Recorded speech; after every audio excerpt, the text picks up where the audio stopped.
സൈനു എണീക്ക്. ഇങ്ങനെ കിടന്നുറങ്ങിയാൽ എങ്ങനെയാ? ദുബായിൽ പോയാൽ ഇങ്ങനെയൊന്നും ഉറങ്ങാൻ പറ്റൂലാട്ടോ. വേഗം എണീറ്റ് ചന്ദ്രേട്ടന്റെ അടുത്ത് പോയി തയ്ക്കാൻ കൊടുത്ത ഡ്രസ്സൊക്കെ വാങ്ങിവാ. ഉമ്മയുടെ വിളി കേട്ടാണ് സൈനു ഉണർന്നത്. സ്വന്തം വീട്ടിൽ ഉറങ്ങുന്നതിന്റെ സുഖം ഇനി എവിടെ പോയാലും കിട്ടില്ലല്ലോ. ചിലപ്പോൾ വർഷങ്ങൾക്ക് ശേഷമായിരിക്കും ഇനി ഈ ബെഡിൽ ഉറങ്ങാൻ കഴിയുക എന്നാലോചിച്ച് സൈനു ബെഡിൽ നിന്ന് എണീറ്റു. സൈനുവിന് ദുബായിൽ ഒരു ജോലി ശരിയായിട്ടുണ്ട്. നാളെയാണ് ദുബായ്ക്ക് പോകുന്നത്. രാവിലെ 10 മണിക്ക് എയർപോർട്ടിലെത്തണം. ഒരുപാട് കാര്യങ്ങൾ ചെയ്യാൻ ബാക്കിയുണ്ട്. എല്ലാവരെയും ഒന്ന് കാണണം, യാത്ര പറയണം. സൈനു ബ്രഷുമെടുത്ത് പല്ലു തേക്കാൻ വേണ്ടി വീടിന്റെ പിറകിലേക്കിറങ്ങി. മനസ്സ് നിറയെ ദുബായിയാണ്. അപ്പോഴാണ് ആകാശത്തൂടെ ഒരു വിമാനം പോകുന്നത് ശ്രദ്ധിച്ചത്. നാളെ ഞാനും ഇതിലുണ്ടാകുമല്ലോ എന്നോർത്ത് സൈനു മെല്ലെ ചിരിച്ചു. വീണ്ടും ഉമ്മയുടെ വിളിയെത്തി. അപ്പോഴേക്കും വിമാനം മേഘങ്ങൾക്കിടയിൽ അപ്രത്യക്ഷമായി.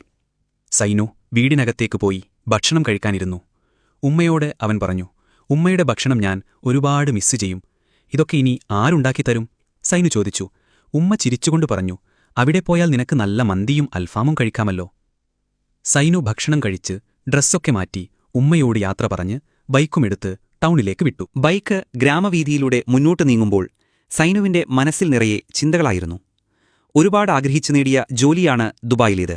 പക്ഷേ വീടും നാടും നാട്ടുകാരെയും അവന് പ്രിയപ്പെട്ടവരെയും എല്ലാം മിസ് ചെയ്യുമല്ലോ എന്നോർത്തപ്പോൾ അവന്റെ മനസ്സ് വേദനിച്ചു. കോടമഞ്ഞ് പുതച്ച പച്ചക്കുന്നുകളുടെ താഴ്വരയിൽ സ്ഥിതി ചെയ്യുന്ന അവന്റെ ഗ്രാമം വളരെ മനോഹരമായിരുന്നു. കിളികളുടെ മധുരമായ പാട്ടുകളും അമ്പരമണികളുടെ അകമ്പിടിയും പള്ളികളിൽ നിന്നുള്ള ബാങ്കുവിളിയും ചേർന്നാണ് ഓരോ പ്രഭാതവും അവിടെ ഉണർന്നിരുന്നത്. കുന്നിൻചെരുവുകളിൽ പച്ചപ്പരവതായി വിരിച്ചതുപോലെ തേയിലത്തോട്ടങ്ങൾ നീണ്ടു നിവർന്നു കിടന്നു.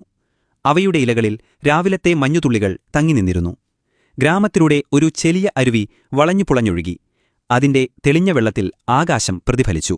നനഞ്ഞ മണ്ണിന്റെയും കാട്ടുപൂക്കളുടെയും തേയിലയുടെയും ഗന്ധം എല്ലായ്പ്പോഴും അവിടുത്തെ കാട്ടിൽ നിറഞ്ഞു നിന്നിരുന്നു.